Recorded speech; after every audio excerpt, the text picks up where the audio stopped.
Welcome to part 4 in my series on newborn photography. In part 1, I talked about the items that you need as a newborn photographer. Part 2, I talked about my light setup, and in part 3, I talked about my workflow. In this episode, I want to talk about the poses I do during a newborn session.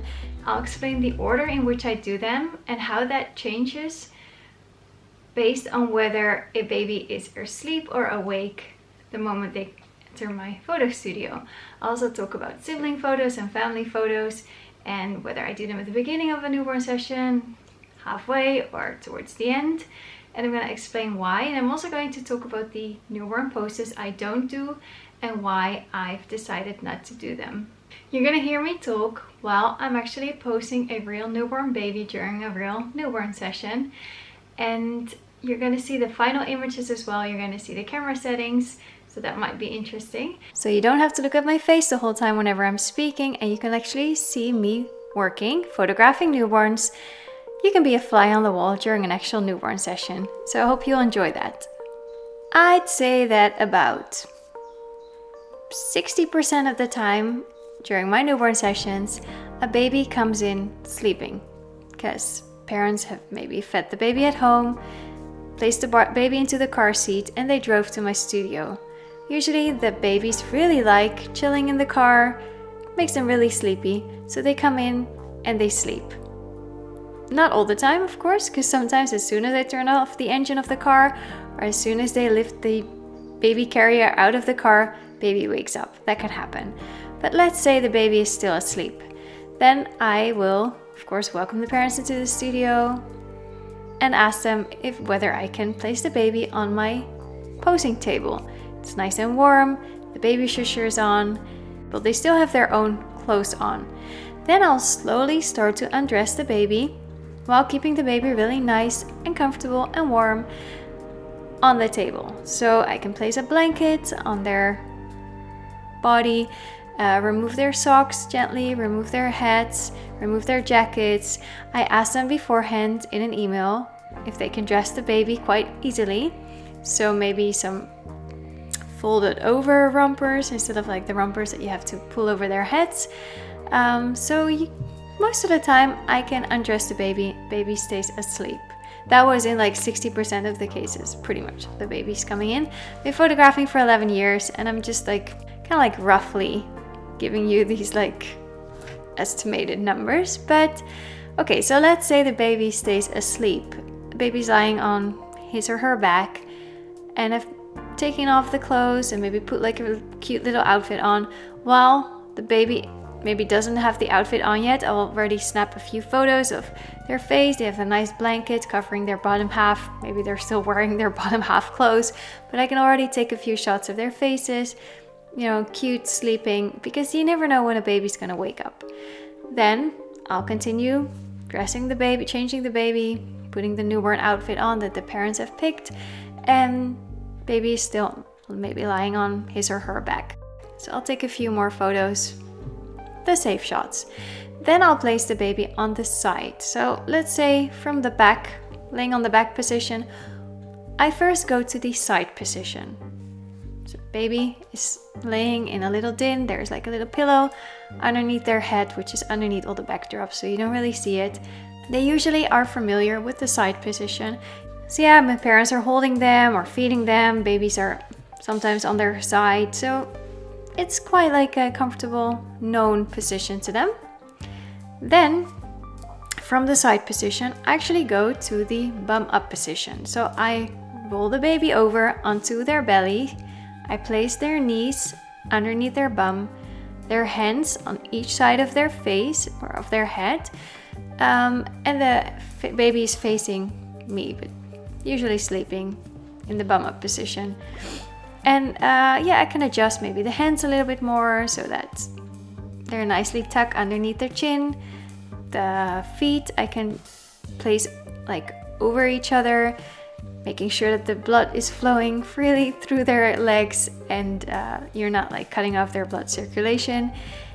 They're not like lying on top of their hands with their full head, because then maybe they get this sensation of when your hand is sleeping, this like tickling sensation, because then the blood can't really flow through the hand. So I'll place it on each side of the face and maybe one tucked underneath the chin. But still make sure, always pay attention that the head is supported, blood can flow freely. Hands and feet, making sure the color is good, they're not turning purple or red, and yeah, they're nice and warm. They can breathe freely, so never like overstretch their neck. Bum up position. I usually don't place a baby in the bum up position when they're awake, because then they turn into these tiny little frogs kicking their feet. Like maybe they will like start like biting into the blanket. Some babies are really chill and comfortable lying on their belly, so sometimes I do take photos of babies in the bum up position when they're awake, but usually they're asleep in that position.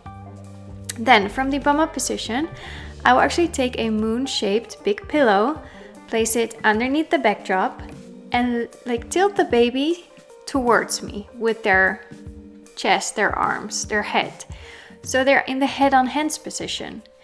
I make sure that the feet are comfortably like placed down, so not on top of each other anymore.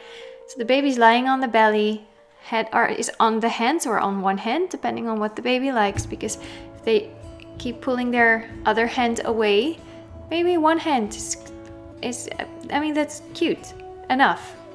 Make sure that the baby's always super comfortable, they can breathe freely, head is supported, you know, blood flow is, you know, you get the point.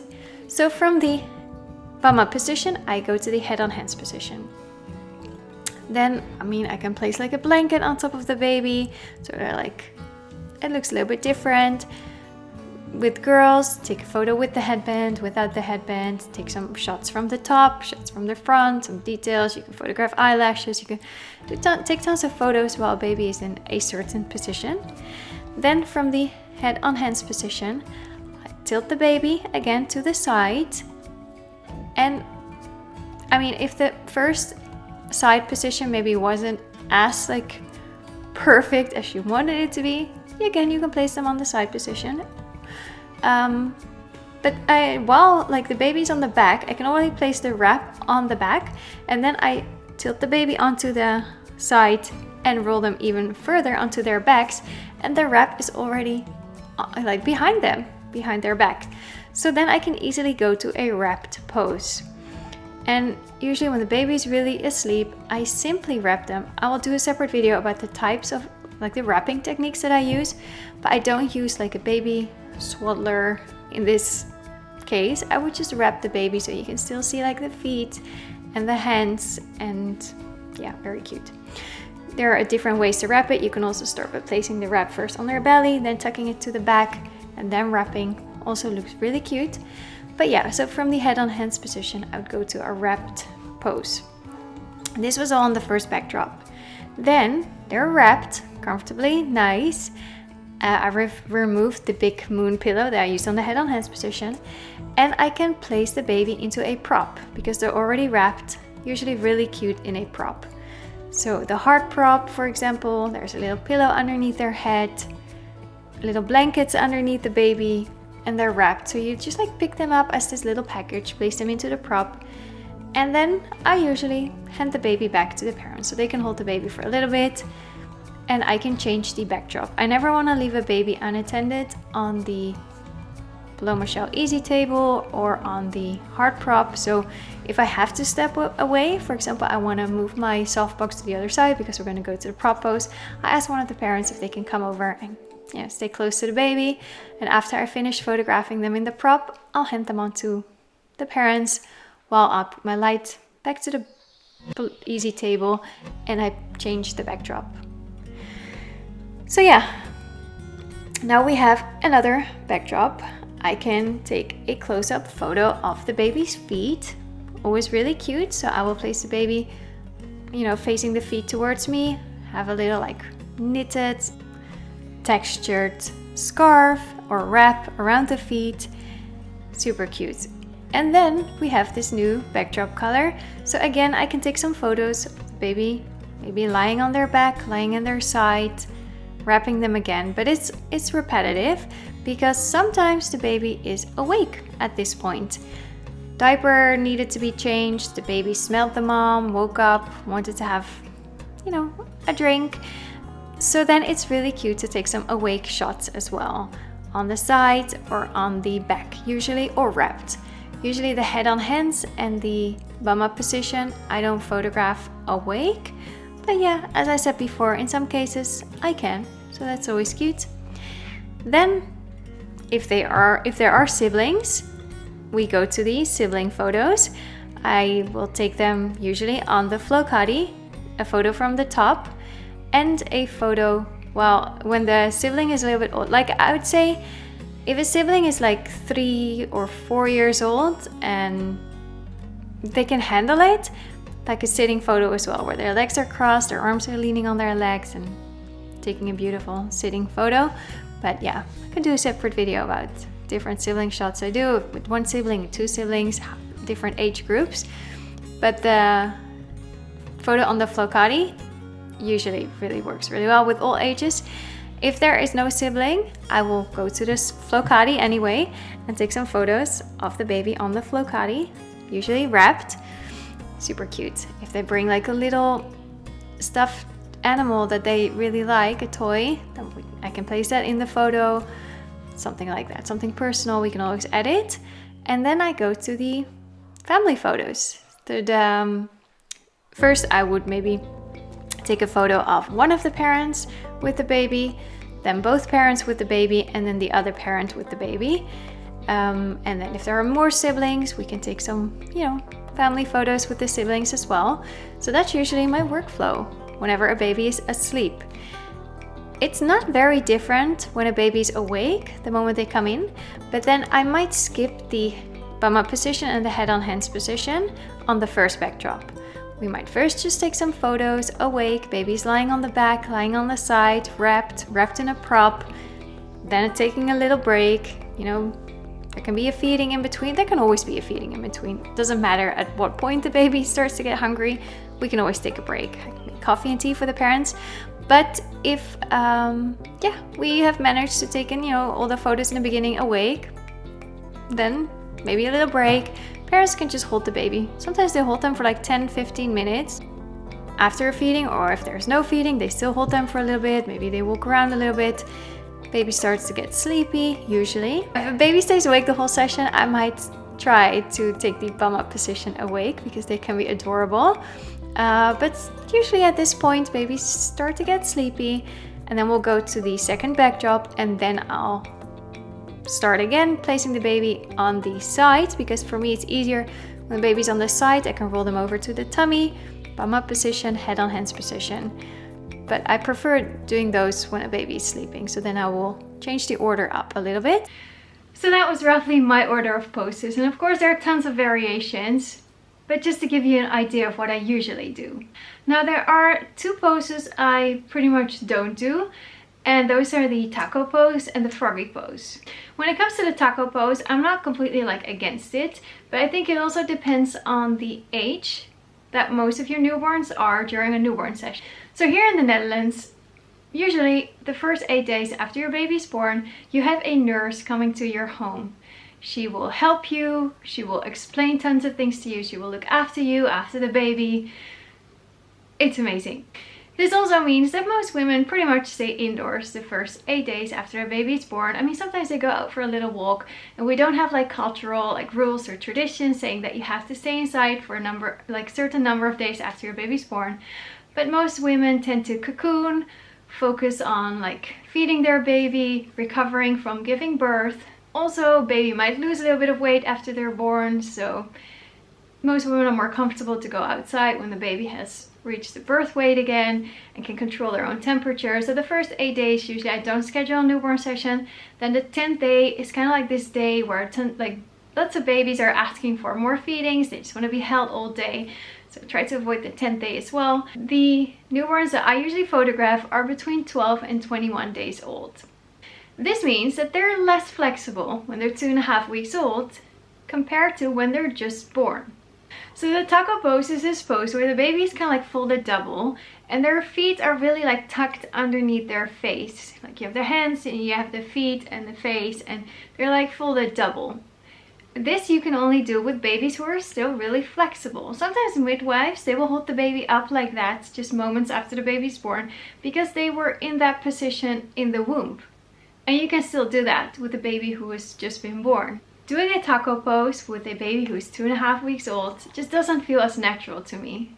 You can feel resistance from the baby. I mean, never force a baby into a pose. Only do the pose when it feels comfortable for the baby, when they're just relaxed and supported and blood flow is going well. And never force a baby into a pose just because you think it looks cute. Follow the baby's movements. This doesn't mean that I've never done a taco pose. I've done it a few times, but years ago. And those taco poses I did with baby who were breech, like towards the end of the pregnancies. Okay, so they were either like born breech or like during the entire pregnancy they were breech. So then these babies would almost like naturally lie in that position. They would stretch out their legs and like fold themselves, like pretty much double, like their feet would be all the way up to their heads, because that was the way that they were in their tummy, like pretty much the whole time, and that can still feel really natural to them. So in a few cases I've taken the taco pose photo and it was really cute because and then the baby was really comfortable in that pose. But that was years ago, and since then I've pretty much never done it anymore, just because then the baby would not be as flexible anymore. And there are always exemptions. Some babies are more flexible than others, but to me the taco pose is not something that I really want to do unless the baby is just doing it themselves, pretty much. Then there's a pose I really don't do, and that's the froggy pose. And you can look it up. It's this pose where the baby has like their hands underneath their chin, leaning on the elbows. The feet are all the way pulled up forward, and they're like sitting like a frog, pretty much. The composite, well, if it's done safely, it's a composite of two separate photos. One photo where his spotter, like someone is holding the head of the baby, one photo where someone is holding the wrists together underneath the chin, and then in Photoshop they remove the hands of the spotter, and then they have the final image. I've seen videos of where people would put a baby in an actual like frog position without supporting the head and the wrists, which is just very dangerous. Don't ever do that, because yeah, they can really hurt their necks, you know, they can tip over. It's just dangerous. So when you do it, make sure that it's a composite photo. Like, it's not the typical pose that a baby would normally chill in. It's not natural. It's not something that babies do. You can look it up. But anyway, I wouldn't want to see my baby in that pose on like in a beautiful photo wall art in my living room, because to me, I would know that my baby would never voluntarily, without any assistance, be in that pose. And yeah, a baby in the bum up position, after feeding, when you're burping your baby and they pull their knees up high, they're in that position. They like it, you know, all curled up in like a baby wrap, baby carrier. Baby head on hands. Sometimes when you're like laying a baby against your shoulder, they have their hands underneath their chin and they're laying like that, side, back position. Babies do that. They love chilling, you know, being held in your arms on their side. Those are, to me, natural positions. A baby in a froggy pose, to me, is just so unnatural that I wouldn't want to see my baby in that pose. I mean, there might be tons more poses out there, but these are the poses I do. Simple and sweet. Following the baby's movements, making sure that they're always like comfortable and safe and secure and relaxed. So yeah, don't maybe make it too hard on yourself and on the baby. Maybe go for simple poses. In the props, of course, you can do head on hands as well. And by doing these poses, I can offer a full gallery to the parents with at least 25 beautiful, unique photos. Thank you so much for watching this video. I really hope you enjoyed it. Please like, subscribe, leave a comment. I love reading your comments. You can follow me on Instagram as well for more. And yeah, I'm gonna continue with the next part, episode 5, soon. So maybe more to learn about newborn photography, but please share in the comments what is your order of poses, which poses you don't do or do. And yeah, no hard feelings. If you do the froggy pose and you do it in a safe way, like as a composite with a spotter, it can be really cute, but it's just not my cup of tea, but that's okay. So thanks for watching and have a lovely day. Bye bye.